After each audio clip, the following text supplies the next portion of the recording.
welcome to World's Finest, the Southgate Media Group's weekly DC Comics review. As always, I am Phil Parrish, and joining me is... Hey, it's Lilith. Are you sure? It sounded like you were questioning it. What, who I am? Yeah. Always. Well, that's a good thing. Alright. Let's get to this Okay. pile of indecision. Alright, you want me... I guess I'll start with I know what you didn't get. Wonder Woman 21. This it's a little better than the last few have been. Just because there was more action. Maybe Rucka's picking up the pace because he's off the book in what by 25? Yeah. So 4 more issues. So they're picking up the pace a little bit. Some of these story points are paying. Looks like they're about to pay off. Like I said, more action with Wonder Woman. She's actually in her own book. Steve's in this, no shirtless, so you don't have to read it. So, but like I said, it was a little better. It's probably give it. I might actually have to go 4 on this. Really? Yeah. Okay. Like I said, I think it might be going somewhere finally. So. And I know you didn't read Justice League 5. Nope.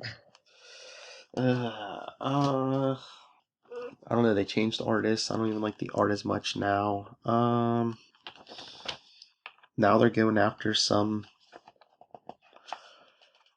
Who is this guy? It's got some stupid name. He almost seems like a more well armed, and he has like a bigger army, like version of like Maxi Zeus or something. Aegeus. But we do get Lobo fighting construction equipment, beating up on bulldozers and all that, and backhoes. All right. Yeah. Oh, and this team has like a big press conference. Of course, Batman's not there. And of course, the reporters are like, "Where's Batman?" And it's like, dude, it's Batman. Basically. He ain't got no time for personal appearances. I don't know. I don't know if this one's starting to cut. Oh, and then they go to face the bad guy at the end, so they have the Ray make them armor made out of his light energy or whatever. Sigh. I'd right say, on time. Yeah, this is a 3.25, and I'm being generous here. Ooh, Phil pulls the Lilith card with the generosity.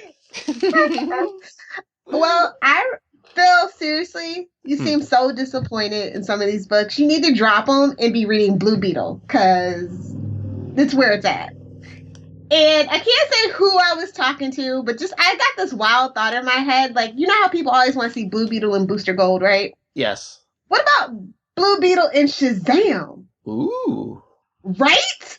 But anyway, this issue got me turning. It's not like Shazam appears in this. Actually, Jamie has lost his powers of the Scarab, and so now he has to battle without his powers. Mm-hmm. And it was a good book. I love the art. Like, they just get this character, and they pay so many homages to what's come before Blue Beetle. That's why I really, really love this particular title. Like, it's what the fans want, and it doesn't feel like pandery. It's just a good storytelling. Like, honestly, this is like Tim Seeley, Nightwing level. They get the character. Sailor, you just pick it up. You might like it. I told you Dr. Fate shows up in this one, and it's good. You got the old Blue Beetle in there, too, at the beginning, so... I might have to mix things up when it comes to our new venture. Wait for the trade. Yeah. I will say that it is a $3.99 book. I always have to preface this now. But it's worth it. The art is great. The story is great. They get the character. I'm really excited for the future of this title. Cool. But yeah, I might have to mix And it needs its own cartoon. I might have to mix things up when we get to our new venture, which we'll discuss at the end of our talk here.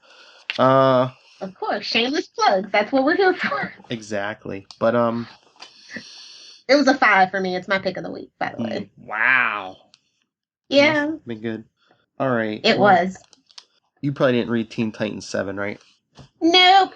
I know I should probably, but I didn't. I just didn't have the heart to. I'm done with Titans for Teen Titans right now. It was decent, and Charlie Esser liked it too, which you'll hear at the end of this podcast.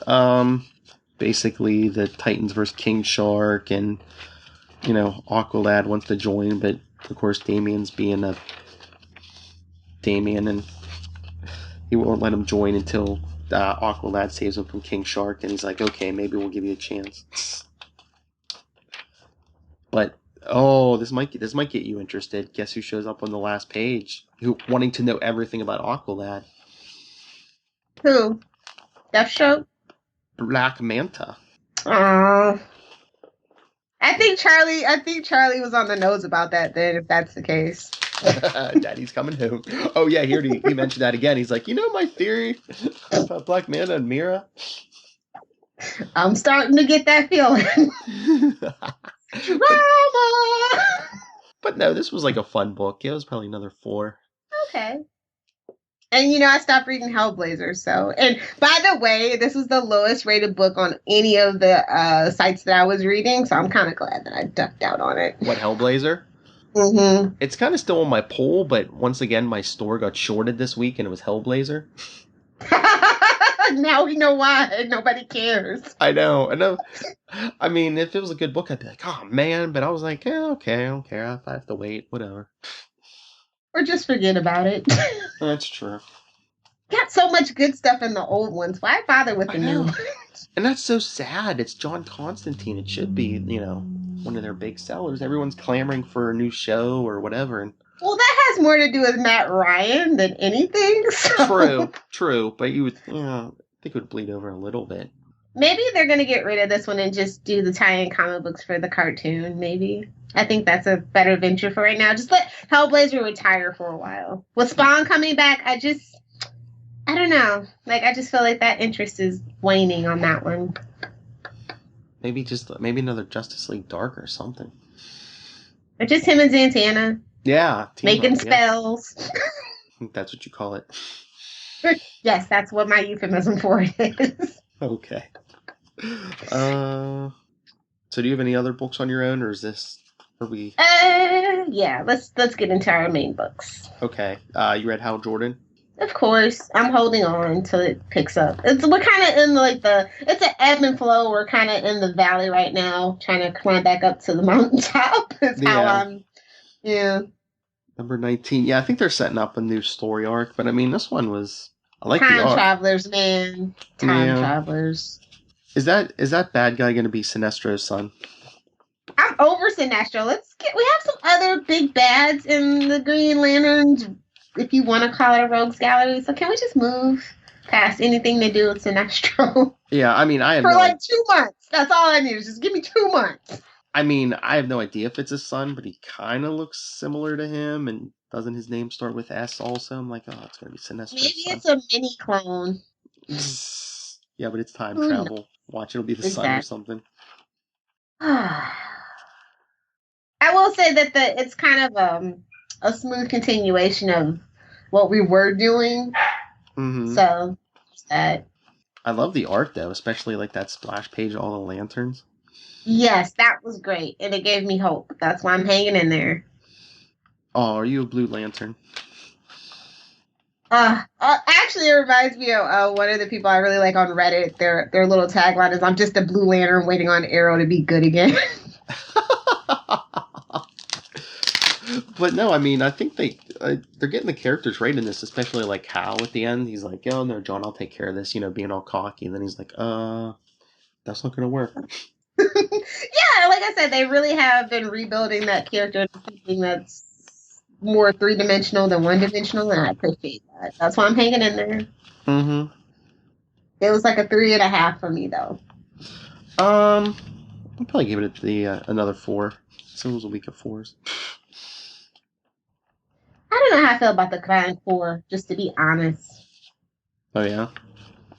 I wasn't a fan of it. Like after the novelty wore off on me, I was like, I don't really care about that.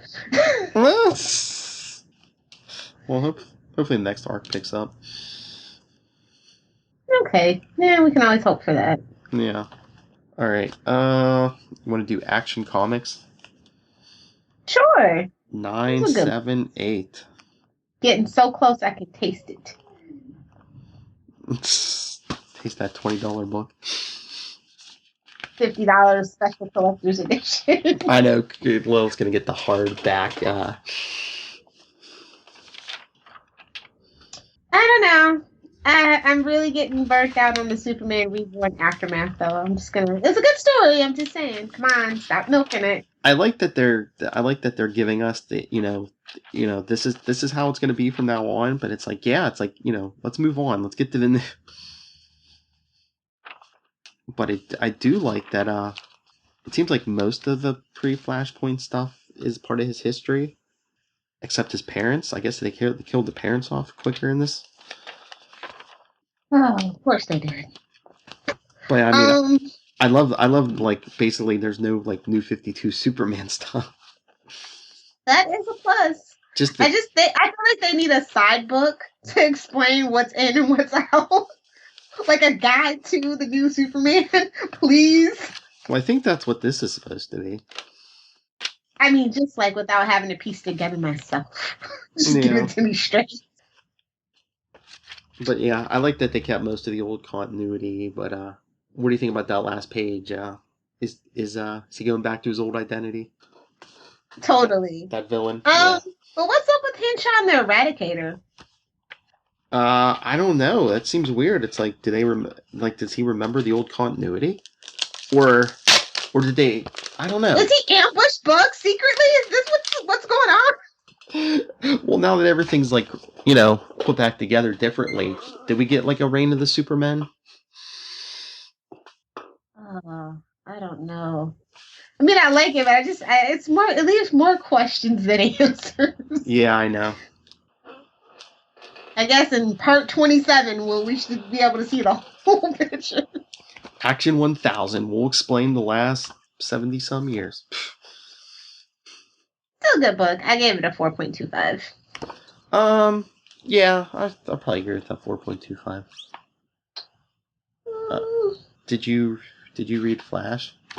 I did, because you reminded me. It was sitting in the pile, and I was like, oh yeah, about that. All right, I'm going to shock you. This might be my pick of the week. Really? Yeah. I mean, I can see that. I mean, we're actually getting like somewhat of a detective story with Batman and Flash, and yep. Or it looks like we might start getting some answers. Get the cosmic treadmill, and hey, look, what's that timeline? That never happened. Oh wait, maybe it did. It all happened. The TV show has ruined that for me, but this was a good book. I'm not gonna lie, I liked it. Oh, come on, that last page? Yeah. Which cover did you get? Again. Mm-hmm. But it's a cool cover, just the reverse Flash, like, decomposing. Yeah, that's the one I got too, obviously. Oh, you got it in print, not digital? Yeah, like I try to do the, sometimes I do both. Sometimes I do one or the other. I did both for this case because, come on, man. This is a big deal. Oh, yeah. It'll be worth something eventually. Oh, yeah. But I just love Barry, like, setting up the crime scene in the Batcave. Red Strings of Fate, man. Red Strings of Fate. So, yeah, this one was a 4.5 for me. Yeah, like I said, it's my pick of the week. I'll go 5. Since I've been out of the loop on the Flash, is Joshua Williamson? He's the regular Flash guy. Yeah, they switched since the last time I dropped Flash. Yes, I believe he's been writing the last couple of issues. Yeah, I like his style. I might pick Flash up after this little journey. Oh, but what about that JSA call out in the beginning? Loved it. If only we could actually get the real JSA back somehow. Well, even Barry even mentioned, he's like, I saw that Mercury helmet and it gave me hope. Nice little shout out. Shame if something were to happen to it. Somebody, either Mr. Oz or Dr. Manhattan, somebody has the real JSA locked up somewhere. Yes. In limbo. Old school fans will get that. Oh, what else do we have? 2 Bat books. 2? Detective and Batman Beyond. Oh, yeah. Uh, Okay. You didn't pick up Batman in the Shadow #1? No, I'm thinking if I do, it might be in the trade. Yeah, I'm waiting on the trade for that too. Okay, so let's talk Detectives or Batman Beyond. Okay. Let's do Detective 955. That's not close enough for my liking. Because after 1,000 for Detective, I'm taking a break from DC Comics. Just like a 2-month break. Maybe a year. I don't know. Well, you'll be able to soon. We'll get to that. There's only one fight left. We're getting, maybe we're getting another, I don't know. Gotham City could use another total destruction. Yeah, that's when they were talking this issue. I was thinking No Man's Land. Yeah. It's a great storyline. I wouldn't mind revisiting it. Oh, yeah. Or everyone like, we already did this. It's a slight twist on it, so let's just give it a minute. I like the art. I like this grimdark style. It finally suits the book with the story that they're telling. Mm-hmm. And Ulysses is just creepy. Love it. It's a lot of tension too, and I like that. Mm-hmm. And Batwoman's father, and yeah. And Shadows stand alone.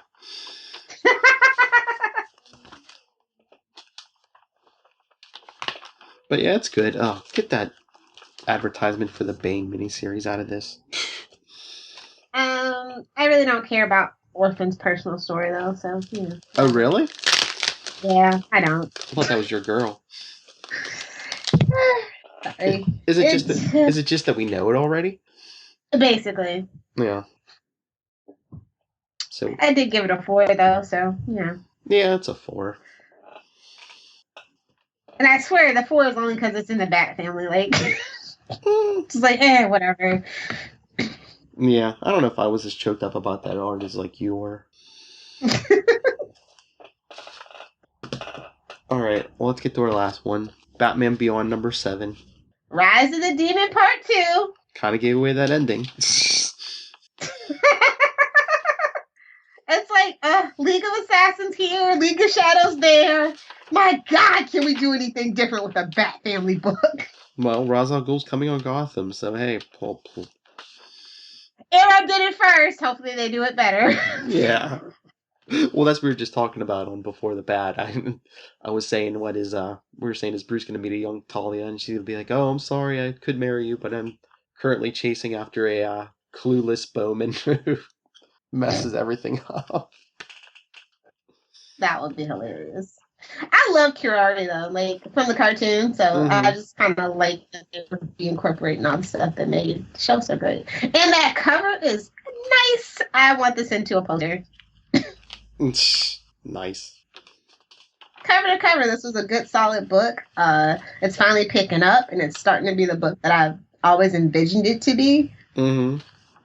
So I'm happy. It's a 4.5 for me. Yeah, I'll agree with that 4.5. Yeah, it's good. What's up with the new suit? It's probably from Apocalypse. There's always a new suit somewhere. Yeah, but Bruce is like, it's dangerous. I'm like, what, is it from Apocalypse? Is it a symbiote? Oh, God. Don't be bringing up back black suits, man. Ask Spider-Man. So let's see the books we didn't talk about. Batgirl #10, Batman in the Shadow #1. Like when they announced it, I was excited, but then when I thumbed through it at the store, I was just like, nah, trade. Just saying. Hellblazer #9 we may or may not get to next time. No, maybe. Injustice 2 #3, pick it up. I didn't read it yet, which is why I didn't talk about it, but it's been great so far. So I don't think that in issue 3 it's going to surprise you and not be good. So go ahead. Community Challenge number 4, Suicide Squad number 16. Something cute that you should pick up, Supergirl being super number 3. And that is it. For the trades, Green Lanterns Volume 2, Phantom Lantern in the paperback. Definitely pick that up. Justice League Volume 2, Outbreak, paperback. Up to you. Red Hood and the Outlaws Volume 1, Dark Trinity is a must. It is in paperback, so please pick that up. And Wonder Woman, Who is Wonder Woman, in paperback. Up to you. Like Phil's been talking about that book, do it. Well, yeah. So time for the announcements and some shameless plugs. Yeah. All right. So, good news, bad news, folks. After the month of May, Lilith and I will not be doing World's Finest. But wait, dry your tears. We will be discussing DC Comics, Marvel Comics, TV, movies, whatever else you want to hear about on our new podcast home, the two of us, Charlie Esser and Tyler Patrick, on the Capes and Lunatics podcast right here on Southgate Media Group. So yeah, it'll be everything. Comics, TV, movies. Someone wants to talk music, you can talk music. Video games. Miss Gamer. I think we need only if it's comic book related. I think we need an Adventures in Fangirling show over there. I've had some interesting ones. I got a couple Adventures in Fangirling coming up, so maybe. Okay. And I talked to Rob about a blog. We might have a blog to go with it. So if any of us, I'll write some. If anyone else wants to get on there and write some stuff every so often. But anyway, if you want to get on the ground floor before we even begin, you could follow us all over social media, facebook.com/Capes and Lunatics. On Twitter, we are at Capes Lunatics. We're even on Instagram and Pinterest. And I don't know if I even told you, we have a voicemail now. So you can call, you can call in and everyone will hear your voice and your thoughts in your own words. Please send us voicemails. Maybe in the beginning we'll have a prize or something for the best one. Voicemail is 614-382-2737, which is 614-38-CAPES. You should have went for 1-800-LUNATICS. I had to go with what Google gave me, Lil. I know. She's a lunatic, definitely. Yeah, I'm a lunatic on the podcast. But so Lilith, where can people find you to be enlightened? You guys can keep following me on Twitter at Lilith Hellfire. I'll be live tweeting like all the CW stuff, and then for everything else, at Adventures in FG. You can find that Instagram, Facebook, Pinterest, Twitter, literally anywhere that social media, Snapchat, at Adventures in FG. Please be sure to check out my website, adventuresinfangirling.com. Like and share those articles. Leave me some comments. I do read and respond to all of them, so I look forward to seeing you there in the comment section. And Philip, where can the lovely people yell at you? Don't go!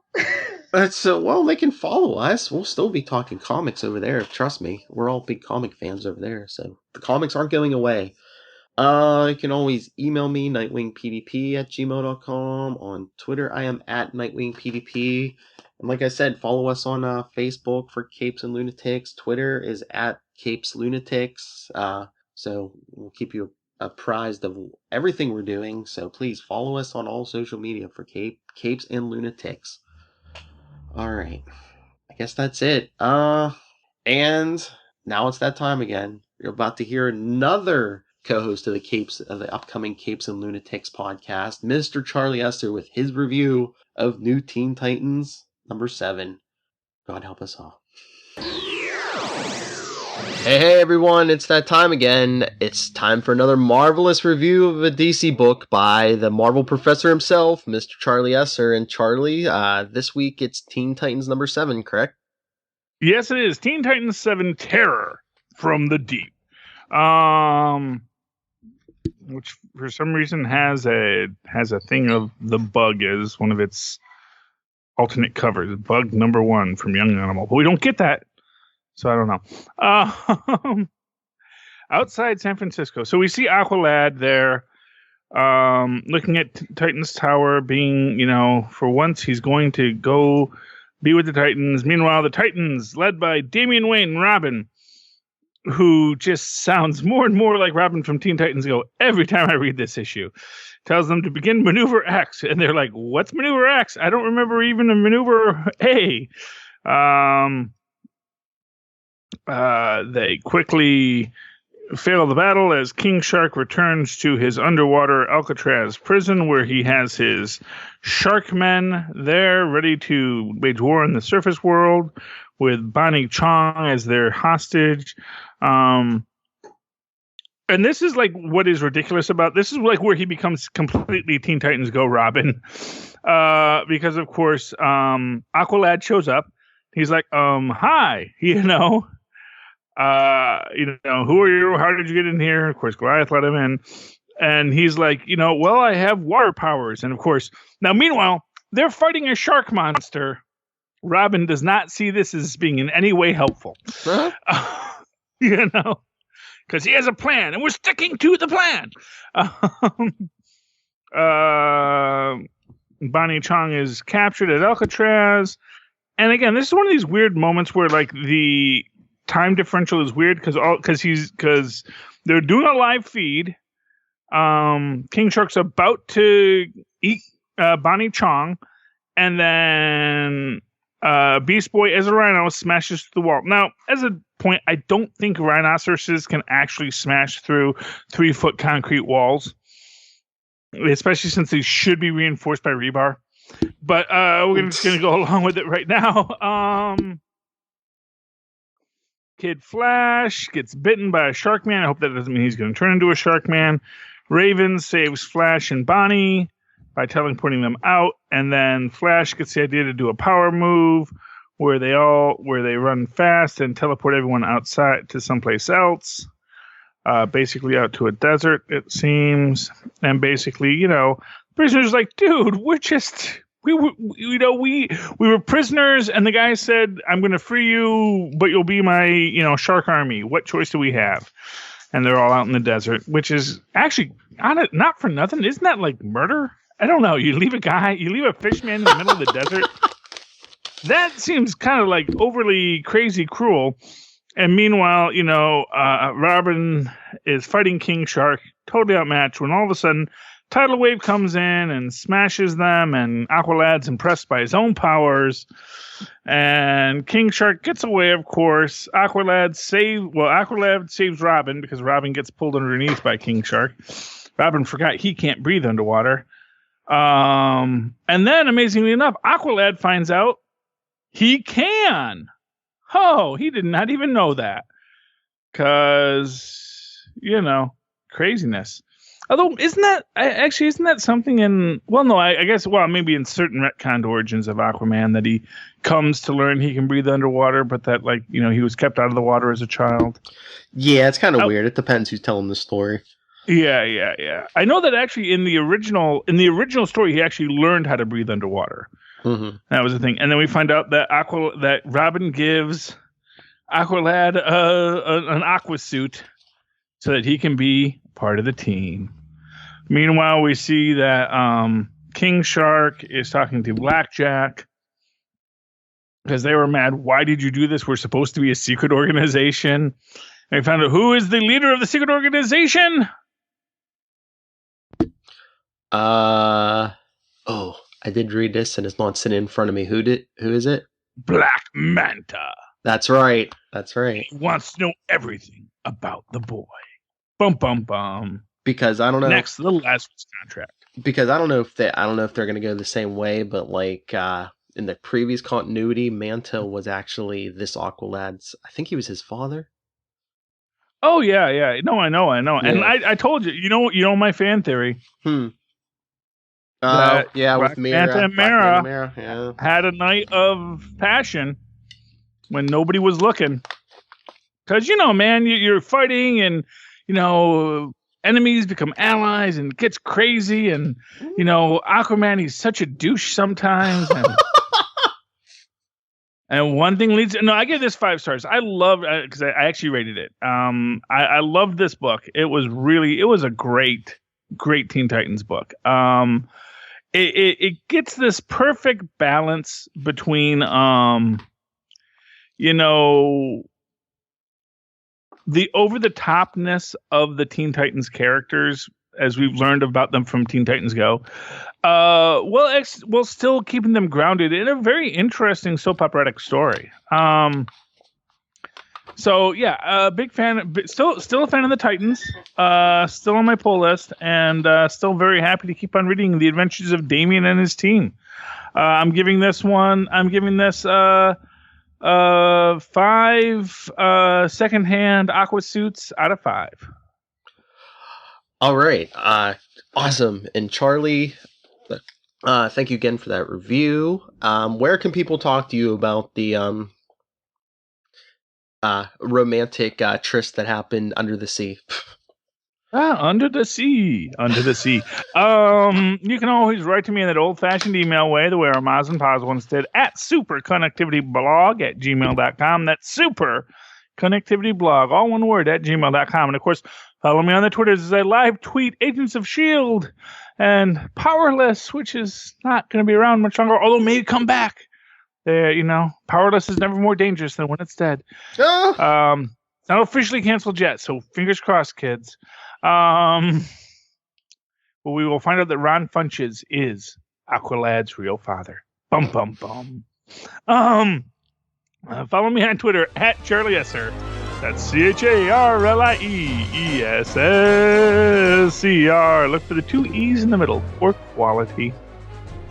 All right, everyone. That's it for this week. Come back next week. And remember, Powerless may be gone, but Charlie Esser is here to stay. Good night.